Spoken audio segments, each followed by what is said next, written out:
नमस्ते दोस्तों, कैसे हैं आप। मैं Sujeet Kumar Incredible IAS Academy में आपका हार्दिक स्वागत करता हूं। दोस्तों, आज एक न्यूज़ आपने देखा होगा, उसमें आया कि आयोग ने 67th बीपीएससी प्रीलिम्स का 1 शिफ्ट में एग्जाम करने के लिए पूरी तरीके से तैयार हो गया। यानी कि हमारी मांग पूरी हो गई। हमने जिस लिए आंदोलन किया वो आंदोलन सक्सेसफुल हो गया, मिशन सक्सेसफुल। लेकिन इसी के बीच में एक छोटा सा प्रॉब्लम था छुपा हुआ, जो शायद किसी को दिखा नहीं। अगर किसी को दिखा तो सिर्फ उन लोगों को दिखा जो लोग यूपीएससी का मेंस का एग्जाम दे रहे थे।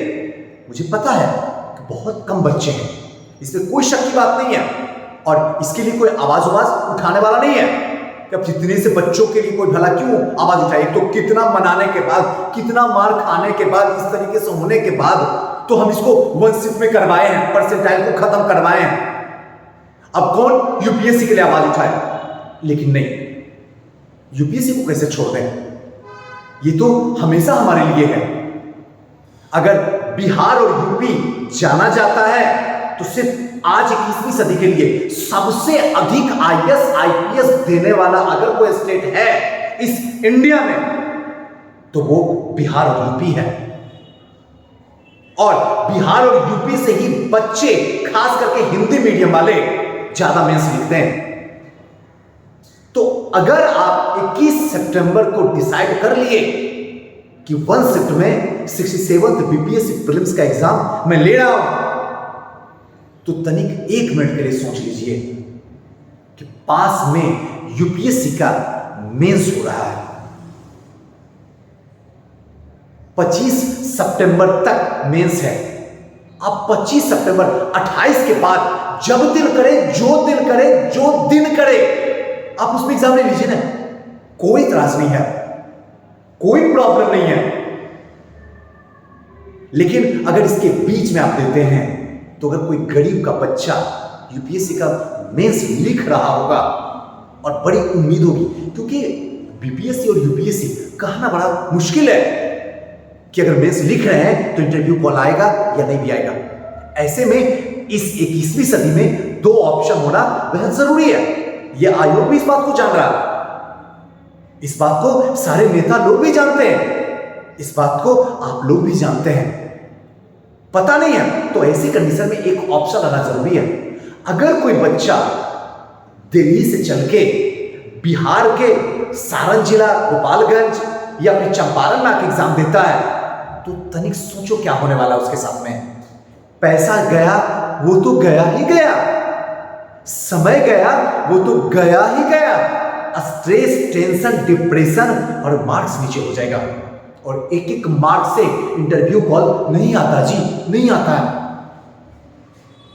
ऐसे कंडीशन में हम लोग एक साथ एक आवाज उठा सकते हैं, जिनसे इन भाइयों और बहनों को भी 67th बीपीएससी प्रीलिम्स का एग्जाम में शामिल किया जाए, क्योंकि ये भी हमारे राज्य की आन बान शान है। इन लोगों को भी शामिल किया जाए।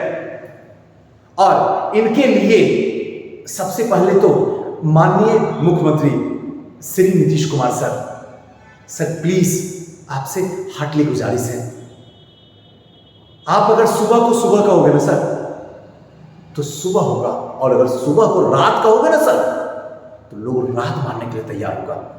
आप में वो पावर है, मुझे बताने की जरूरत नहीं है, ये पूरा बिहार जानता है आप में कितनी बड़ी पावर है।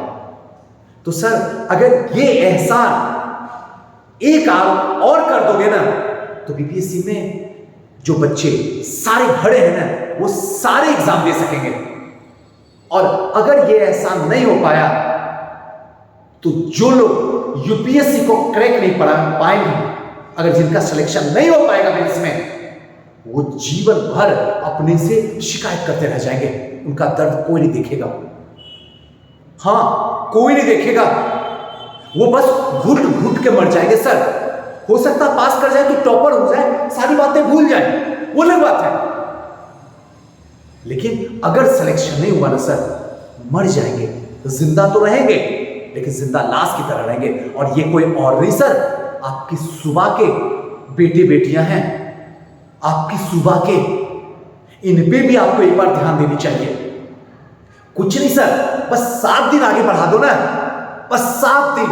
अगर इस संडे को 21 जो है उससे 7 दिन आगे कर दो, अगले संडे में ले लो एग्जाम सर, कोई इतराज नहीं। आपसे हाथ जोड़ के विनती करता हूं, सिविल सर्विसेज का एक शिक्षक होने के नाते हाथ है नहीं जो ढंग से अब आपको सलाम कर सकूं, लेकिन दिल हमेशा आपके लिए सजदा करता है। सो सर प्लीज एक रिक्वेस्ट, छोटी सी रिक्वेस्ट, आपके एक इशारा पे डेट 7 दिन छोड़ दो। 70 दिन नीचे गिर सकता है, 70 दिन। तो 7 दिन तो बच्चों का खेल है सर, और ऐसे भी रिश्ता में आप तो हमारे चाचा ही लगते हैं, और मैं तो आपका भतीजा ही हूं, सबसे प्यारा, जो आपके लिए किसी से भी लड़ जाता हूं कि मेरे चाचा को कोई कुछ नहीं बोल सकता है। तो प्लीज चाचा, आज तक कभी कुछ नहीं आपसे मांगता हूं, खुद के लिए न कभी मांगा, न जीवन पर्यंत मांगूंगा। हाँ, एक चीज जरूर मांगूंगा कि जब तक आप जिंदा रहोगे एक अवार्ड मुझे जरूर देना, कुछ के लिए देना, मेरे अच्छे कर्मों के लिए एक अवार्ड आप जरूर देना। ये हमेशा दिल आपसे अवार्ड लेने के लिए प्यासा रह जाएगा, और मुझे उम्मीद है क्योंकि जितनी मिन्नत से मैं काम करता हूं एक दिन जरूर वो हसरतें पूरी होगी। प्लीज सर, थोड़ी सी रिक्वेस्ट है, मैं कोई बड़ा इंसान हूं नहीं, कोई प्रतिष्ठित इंसान नहीं हूं, कोई औकात नहीं है, एकदम सिंपल कॉमन मैन हूं। सर अगर इस बात को आप लोग सुनिएगा तो जरूर होगा, और आप सारे स्टूडेंट जो लोग सच में दिल से थोड़ी सी मोहब्बत मेरे अंदर है, और थोड़ी सी मोहब्बत उन सारे आपके भाई बहनों के लिए है जो लोग मेंस लिख रहे हैं, तो प्लीज इस वीडियो को ज्यादा से ज्यादा शेयर कीजिए, पहुंचाइए मेरे चाचा के पास, शायद उनका दिल जरूर पिघल जाएगा। अब इतनी दर्द से कराता हुआ आंख खो दिया, हाथ खो दिया, पैर खो दिया, बचा ही हुआ क्या है, बस खड़ा हूं, जिंदा हूं। क्या दर्द झेलता हूं चाचा, मैं किस दर्द से, किस मुंह से बताऊं आपको। ये हालात हो गई है, सब कुछ सेंटिंग लाइन चली गई है, बस जिंदा हूं, ऊपर वाले की शुक्र है। मैं हाथ जोड़ के विनती करूंगा, बस ज्यादा नहीं, 7-8 दिन अगर आगे कर देते हैं तो कई लोगों का कल्याण हो सकता है, और बीपीएससी को एक ऐसा एसडीएम डीएसपी मिलेगा जो बिहार को बहुत आगे ले जाएगा, बहुत आगे, जो कुछ सपनों भी नहीं सोचेगा। तो मैं जरूर गुजारिश करूंगा आप लोग को, आप लोग सहयोग के रूप में, कोई कमेंट की जरूरत मुझे नहीं है, बस शेयर की जरूरत है। इस वीडियो को ज्यादा से ज्यादा शेयर कीजिए ताकि उन लोगों को भी न्याय मिल जाए जो लोग यूपीएससी के मेंस लिख रहे हैं। थैंक यू, नमस्कार।